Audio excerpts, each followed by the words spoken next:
اب آپ مجھے بتائیں، یہاں واضح طور پہ نبی اکرم صلی اللہ علیہ وسلم نے کہہ دیا۔ اب جو حدیث دوسری طرف وہ پیش کر رہے ہیں اس کے اندر ایسی کوئی وضاحت نہیں ہے، وہ ایک مجمل سی حدیث ہے جس کے اندر کوئی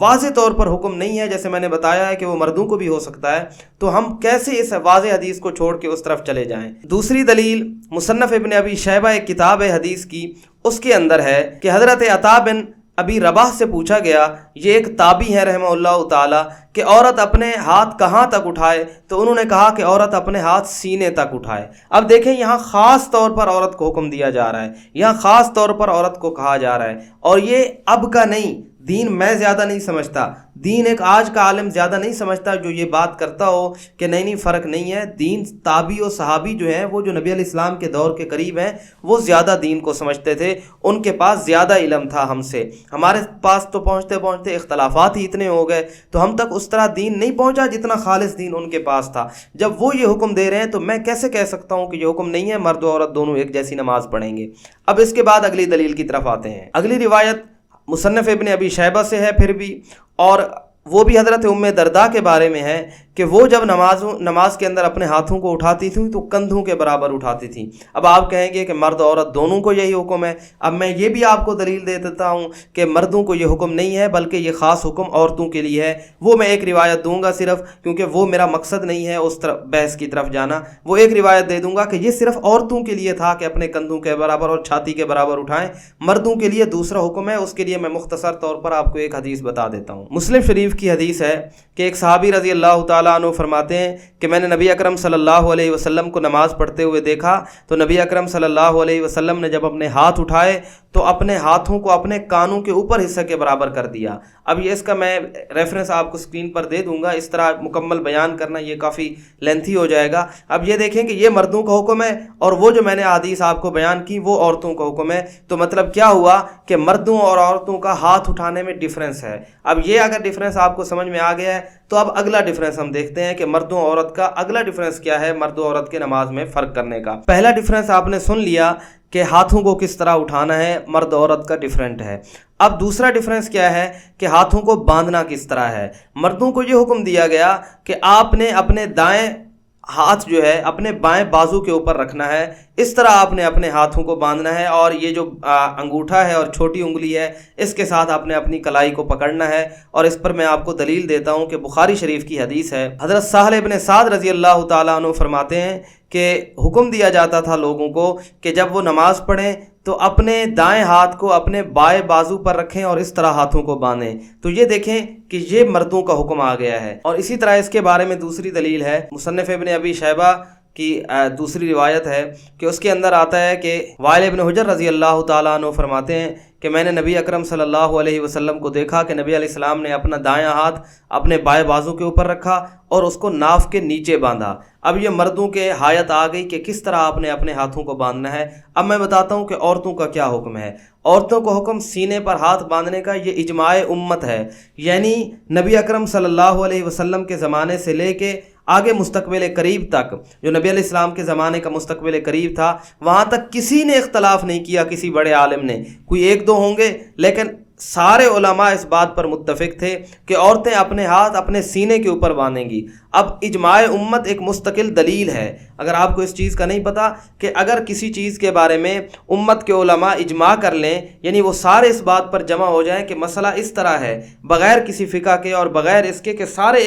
ایک بات کہہ دیں، تو وہ مستقل دلیل ہوتی ہے۔ اور میں یہاں آپ کو دلائل دے دوں گا، اس کے بارے میں سارے علماء کا یہ اتفاق ہے کہ عورتیں اس طرح ہاتھ باندھیں گی کہ اپنے ہاتھوں کو اپنے سینے کے اوپر رکھیں گی۔ اب یہ بات بھی واضح ہو گئی۔ اب اگلا فرق دیکھتے ہیں۔ اب اس کے بعد ہے رکوع، کہ رکوع میں مرد اور عورت کا کیا فرق ہے۔ رکوع کے اندر جو مرد ہے وہ اس طرح جھکے گا کہ اپنے ہاتھوں کو انگلیوں کو کھلا رکھے گا، جب اپنے گھٹنوں کو پکڑے گا بند نہیں کرے گا اس طرح، بلکہ ہاتھوں کو کھلا رکھے گا، اور ان کے جو بازو ہیں ان کو اپنے باقی جسم سے جدا رکھے گا، اور اپنے کمر اور سر کو بالکل سیدھا کر لے گا، یعنی اس میں ڈیفرنس نہیں ہوگا، نہ اس طرح ہو اور نہ ہی اس طرح ہو کہ سر نیچے ہو اور کمر اوپر ہو، اور نہ ہی سر اوپر ہو اور کمر نیچے ہو، بالکل سیدھا ہوگا اس طرح۔ یہ مردوں کو حکم ہے، اور اس کی دلیل کیا ہے وہ میں آپ کو بتاتا ہوں۔ حضرت سالم البراد رحمہ اللہ تعالیٰ فرماتے ہیں، وہ فرماتے ہیں کہ ہم ابو مسعود، عقبہ بن عمرو انصاری رضی اللہ تعالیٰ عنہ کے پاس آئے اور ہم نے انہیں کہا کہ ہمیں نبی اکرم صلی اللہ علیہ وسلم والی نماز سکھائیے، تو وہ مسجد نبوی کے اندر ہمارے سامنے کھڑے ہوئے، اور جب انہوں نے رکوع کیا تو اپنے ہاتھوں کی انگلیوں کو اپنے گھٹنوں کے نیچے تک لے گئے اور اپنے بازو کو اپنے جسم سے جدا رکھا۔ اب اس سے مردوں کا ثابت ہو رہا ہے۔ اب میں بتاؤں گا کہ عورتیں کس طرح کریں گی اور اس کی دلیل کیا ہے اس چیز کے اندر۔ ایک اور کتاب ہے مصنف عبد الرزاق، اس کے اندر ہے کہ حضرت عطا رضی اللہ تعالیٰ عنہ فرماتے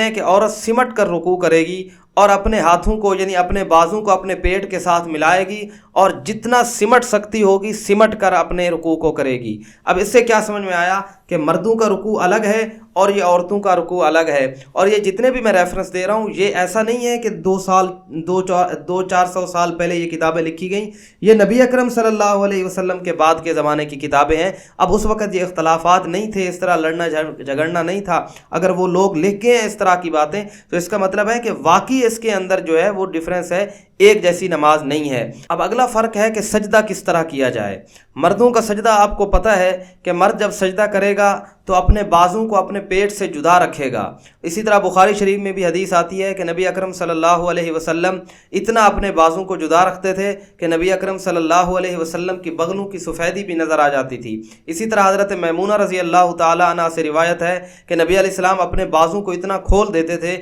کہ اگر بکری کا بچہ بھی بیچ میں سے گزرنا چاہتا تو گزر جاتا تھا، یعنی بیچ میں اتنا فاصلہ ہوتا تھا۔ اب یہ مردوں کا سجدہ ہے۔ اب عورتوں کا سجدہ کس طرح ہے اور اس کی دلیل کیا ہے وہ میں آپ کو بتا دیتا ہوں۔ اب عورتوں کا جو سجدہ ہے وہ اس طرح نہیں ہے جیسے مرد کریں گے، بلکہ عورتیں جو ہیں وہ اپنے پیٹ کو اپنے رانوں کے ساتھ ملا دیں گی اور اپنے بازوں کو بھی اپنے پیٹ کے ساتھ یعنی بالکل سمٹ کر سجدہ کریں گی۔ مردوں کی طرح اپنے بازوں کو اپنے جسم کو کھول کر سجدہ نہیں کریں گی، جیسے پیچھے نبی اکرم صلی اللہ علیہ وسلم کا سجدہ میں نے بتایا ہے آپ کو۔ اب اس سجدہ کرنے کی دلیل کیا ہے؟ یہ کہیں نبی علیہ السلام کے سنت کے خلاف سجدہ تو نہیں ہے، اس کی دلیل میں آپ کو دیتا ہوں کہ اس کی دلیل حدیث میں کس طرح آتی ہے۔ حضرت یزید بن حبیب رضی اللہ تعالیٰ عنہ سے مروی ہے، وہ فرماتے ہیں کہ نبی اکرم صلی اللہ علیہ وسلم دو عورتوں کے پاس سے گزرے تو نماز پڑھ رہی تھیں۔ نبی علیہ السلام نے انہیں حکم دیا کہ جب تم سجدہ کرو تو اپنا جسم کا کچھ حصہ زمین کے ساتھ ملا دو، یعنی سمٹ کر سجدہ کرو، اور آگے فرمایا کہ عورتوں کا سجدہ مردوں کی طرح نہیں ہے۔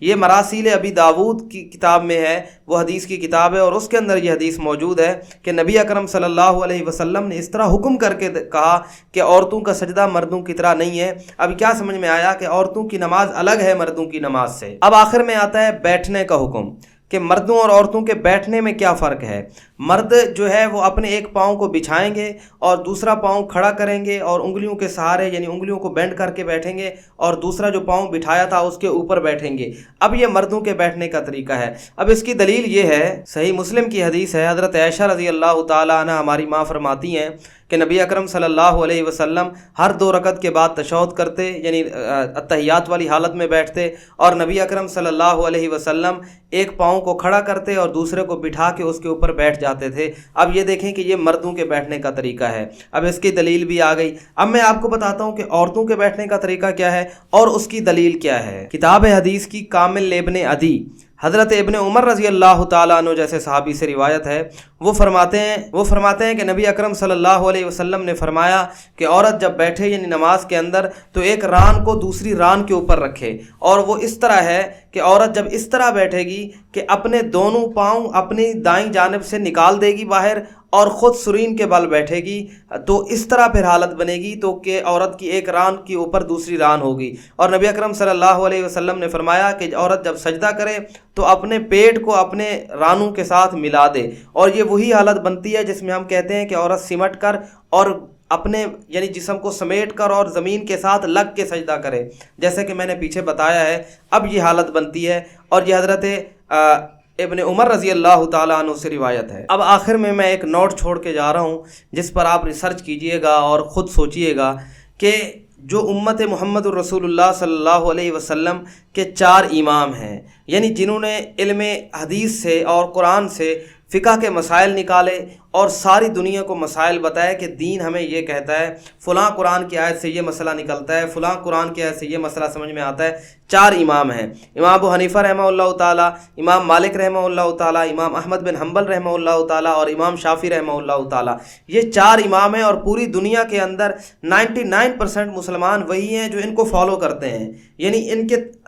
جو ہے نا فالوور ہیں اور ان کے پیچھے چلتے ہیں کہ جو دین انہوں نے سمجھا ہے ہم اس کو اتھینٹک سمجھتے ہیں اور اس کے پیچھے پیچھے ہم عمل کرتے ہیں۔ یہ سارے لوگ ہیں اور یہ 4 امام ہیں، اور مزے کی بات یہ ہے کہ یہ چاروں امام، میں ریفرنس بھی دے دوں گا یہاں پہ، یہ چاروں امام یہ کہتے ہیں کہ عورت کی نماز مرد کی نماز سے مختلف ہے، عورت کی نماز مرد کی نماز کی طرح نہیں ہے۔ آپ مجھے بتائیں کہ جن لوگوں نے پوری زندگی دین کے اوپر لگائی، حدیثیں تو میں نے پیش کر ہی دی آپ کو، جنہوں نے پوری زندگی دین کے اوپر لگائی، جنہوں نے دین پر کتابیں لکھیں اور جو نبی اکرم صلی اللہ علیہ وسلم کے زمانے کے قریب تر لوگ تھے، آپ مجھے ایک بات بتائیں، کیا ان کے سامنے یہ حدیث نہیں گزری ہوگی کہ نبی علیہ السلام نے فرمایا کہ جس طرح میں نماز پڑھتا ہوں تم اس طرح نماز پڑھو؟ یہ ڈائریکٹ حدیث ہم تک آئی ہے؟ نہیں، ان کے سامنے یہ حدیث گزری ہوگی اور ان کو پتہ ہوگا کہ اس حدیث کا کیا مطلب ہے، اس حدیث کا بیک گراؤنڈ کیا ہے، اور باقی دلائل بھی ان کے سامنے سے گزرے ہوں گے، ساری چیزیں ان کو پتہ ہوں گی۔ تو اس کا مطلب یہ ہوا کہ اگر وہ سارے امام یہی کہتے ہیں کہ عورت کی نماز مختلف ہے مرد کی نماز سے، تو پھر ہمیں یہ ماننا چاہیے کہ واقعی عورت کی نماز مختلف ہے مرد کی نماز سے۔ یہ دلائل کی دنیا تھی، یہ ایک ریسرچ بیس ویڈیو تھی جو میں نے آپ کو بتائی ہے، لیکن اب بھی اس کے بعد بھی میں کہوں گا کہ اگر کوئی مردوں کی طرح عورت نماز پڑھتی ہے تو ہم یہ حکم نہیں لگائیں گے کہ اس کی نماز نہیں ہوتی، اس کی نماز ہوئی نہیں ہے، اس کو قضا کرنی پڑے گی یا اس کو دوبارہ پڑھنی پڑے گی۔ نہیں، بالکل بھی ایسا نہیں ہے، نماز ہو جاتی ہے۔ یہ فرق صرف اتنا ہے کہ افضل کون سا ہے، زیادہ اچھا طریقہ کون سا ہے، اس میں صرف اختلاف ہے، سارے دلائل کے بعد بھی۔ تو اللہ تعالیٰ مجھے اور آپ کو دین سمجھنے کی توفیق عطا فرمائے۔ السلام علیکم ورحمۃ اللہ وبرکاتہ۔